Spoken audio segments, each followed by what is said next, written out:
Hey everyone. Are you ready to unpack something pretty complex with us? I mean, we're going to be diving into the world of trans rights and how that's all kind of coming up against, you know, those big LGBT organizations. Yeah, it's a conversation that's been getting more and more heated recently, and it's really about more than just disagreements. We're talking about a potential shift in the whole landscape of LGBTQIA plus Ah, advocacy.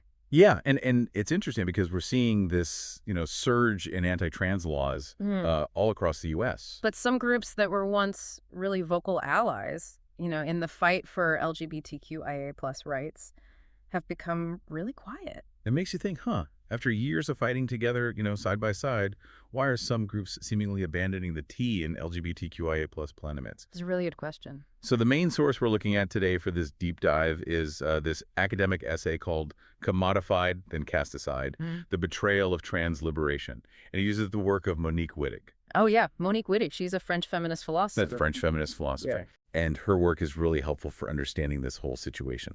To try to answer that question of why are these groups seemingly, abandoning the T? Yeah. And Wittig's ideas, they can be kind of challenging, but they offer a really powerful lens, I think, for understanding how power structures work, Okay.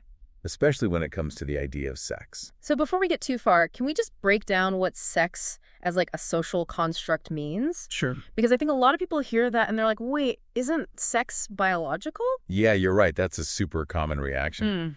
But what Wittig is getting at is that those categories of man and woman, they seem rooted in biology, Right. but they're actually imposed on us, to enforce a certain kind of social order. Think of it this way. Mm-hmm. It's not about our actual bodies. Mm. It's about how society, categorizes those bodies and slots them into these predetermined roles. So it's less about our biology and more about the power dynamics of how society labels us. Exactly. And Wittig argues that this labeling this system of enforcing sex, it's fundamentally limiting. It restricts our freedom, our self-expression, our ability to just exist outside of these really rigid categories. And she makes this really powerful comparison to slavery. She points out how enslaved people were forced to declare their color, a category that we now recognize as a tool of oppression. Yeah. And she's saying that sex is used in the same way, to control and limit people's lives today. And for trans people, this isn't just theoretical, right? This is their lived experience. They challenge the foundation of this whole system just by existing, by refusing to conform to the sex that was assigned to them at birth. Absolutely. Trans individuals show us that man and woman aren't these fixed or absolute categories. Oh. And that's precisely why there's such a strong backlash against them. They represent this threat to a system that relies on maintaining this rigid binary. So if we connect this back to the bigger picture, what we're seeing is this kind of desperate attempt to reinforce a system that's crumbling, to reassert control when people are starting to realize that these categories are in fact constructs. And the essay points out that trans people have always been on the front lines, challenging these norms. Think about Stonewall in 1969 or the Compton's cafeteria riot back in 66. Mm-hmm. These weren't just protests. They were full-on rebellions. Yeah. And they were led by trans women and drag queens and other marginalized groups who bravely challenged this system that criminalized their very existence. Yeah, it's like they pushed the Overton window wide open, that range of what's considered politically acceptable, and it made space for other LGBTQIA plus issues to be addressed. Exactly. Their actions made it possible for goals like marriage equality and military inclusion to even be considered. Right. And those goals became the focus for a lot of mainstream LGBT organizations. And they adopted this strategy, it's called respectability politics. Essentially, they wanted to present gay and lesbian people as just like everyone else, just with a different sexual orientation. And while they did achieve some major victories, the essay argues that those victories came at a cost. A cost borne largely by trans people whose needs and demands were often kind of pushed aside in favor of these more palatable, assimilationist goals. And now with trans rights under attack, that silence from some of those same organizations is deafening. It really is. The essay even quotes a trans rights organizer named Kai Washington. And they say, "We mobilized for marriage equality because we believed in collective liberation.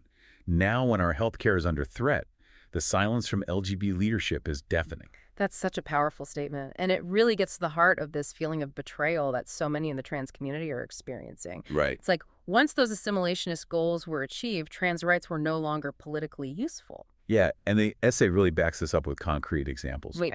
We see LGBT organizations downsizing trans-specific programs, Right. offering these really weak responses to anti-trans legislation, and even some prominent LGBT figures are embracing these really harmful gender-critical narratives, Right. which are really just another form of transphobia. So we have this historical context of trans activism paving the way for LGB gains only to be left behind once those gains were secured. Right. But the essay is saying that this betrayal wasn't just a strategic misstep, it was like baked into the system. Yeah. And that's where Monique Wittig's work comes in. Exactly. Let's understand why.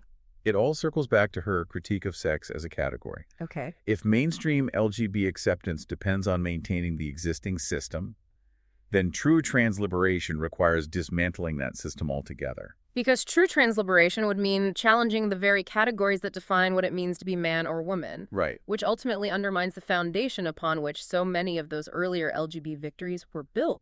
Exactly. That's the conflict. That's why those organizations that fought so hard for the right to fit in are now struggling to stand up for those who are fighting to break OUT. Okay, so we've talked about this historical tension, but how does all of this connect to the anti-trans legislation we're seeing pop up everywhere today?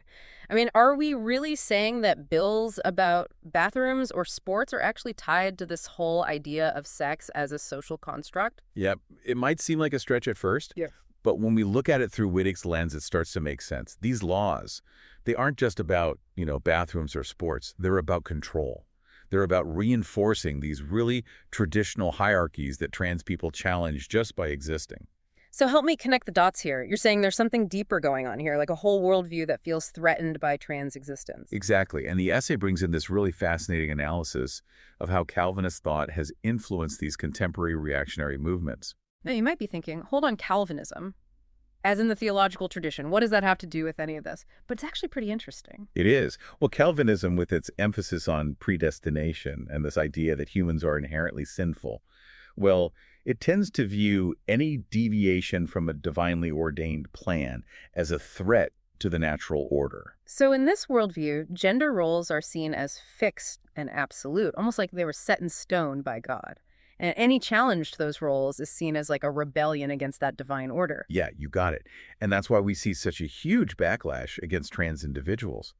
They're perceived as violating these divinely ordained categories. And it's not just about disagreement.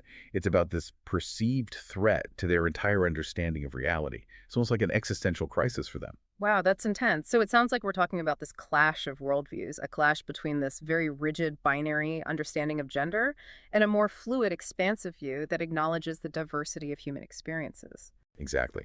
And the essay argues that this backlash is so fierce because on some level they're reacting to a system that they feel is crumbling around them. The visibility and the existence of trans people, it exposes the cracks in that rigid system, showing that it's not as natural or inevitable as they believe it to be. Wittig has this really powerful line where she says, "We must destroy the sexes as a sociological reality if we want to start to exist." That's a pretty radical statement, wouldn't you say? It is radical, but it speaks to the depth of the challenge the trans liberation poses to the existing order. It's not about asking for a seat at the table. It's about questioning the very design of the table itself. And that's a much bigger conversation. Absolutely. And the essay doesn't just stay on this theoretical level. It also explores the very real personal impact of this betrayal in a section called The Aftermath of Trust. It's incredibly powerful and heartbreaking. It really is. It reflects the pain and the disillusionment felt by so many in the trans community who once believed in the promise of solidarity with LGBT organizations, only to feel abandoned when they needed that support the most. There's this one line that really got to me. They said, together, but meant until. It perfectly captures that feeling of being used and then discarded once you're no longer seen as useful or convenient. It makes you wonder, how does a community move forward after something like that? It's a tough question. Yeah. But the essay ends on a note of hope, emphasizing the power of radical queer thought and the possibility of building new solidarities based on genuine shared struggle. Rather than relying on institutions that have proven themselves unreliable, it's about finding strength and community outside of those existing structures. So even though there's this deep sense of betrayal, there's also this sense of resilience, of finding new ways to fight for liberation outside of those traditional channels. It's interesting when we talk about destroying these categories, it can sound so abstract. But the essay really pushes us to think about how these seemingly natural categories actually limit us. Like for me, that's where it gets really interesting. If sex is a construct that's used to control what other categories might be operating in the same way, what about things like race or class? Could those also be tools of control? That's exactly the kind of critical thinking Wittig's work inspires. We often accept these categories as inherent truths, but what if they're not? What if they were created to establish hierarchies and allocate power? Right. Think about it. The idea of race, as we understand it today, it was constructed to justify colonialism and slavery. It was a way to create a hierarchy with white Europeans at the top and everyone else below. It's like those categories become so embedded in our culture and our language, our very way of thinking, that we don't even see them as constructs anymore. They just seem like facts, right? And that's how they maintain their power. Take the wage gap between men and women, for example. Is that gap purely biological, or is it a result of these constructed categories and the assumptions we make about the roles and capabilities of men and women? It makes you wonder if dismantling these categories could be the key to achieving true liberation, not just for trans people, but for all of us. What would it look like to build a society where those categories no longer held so much power over our lives? That's the challenge Wittig lays out for us. It's not just about inclusion within existing systems. It's about imagining something radically different, something that dismantles those systems and creates a world where everyone have the opportunity to thrive. Regardless of how they're categorized, it starts with awareness, with questioning those ingrained assumptions and then imagining a world where they no longer hold us back. So where do we even begin to do that? I mean, these categories seem so deeply ingrained in our society, it's hard to imagine a world without them. It's a huge undertaking, but it starts with each of us. Start paying attention to the language you use, the assumptions you make, the ways you categorize yourself and others. Challenge those categories. Ask yourself, where did this category come from? Who benefits from it? And what would it look like to live in a world where it no longer held so much power? I think this deep dive has been so eye-opening and maybe even a bit overwhelming. We've covered so much, from the history of trans activism to the philosophy of gender and social constructs. But I think the biggest takeaway for me, and hopefully for our listeners, is the power of questioning. It's about not taking anything for granted, about being willing to challenge even those things that seem most obvious or natural. And who knows, maybe by asking those questions, we can start to imagine and build a future where those limiting categories no longer define us. Exactly. So to everyone listening, keep learning, keep questioning, and keep pushing for a more just and equitable world. Until next time, keep diving deep.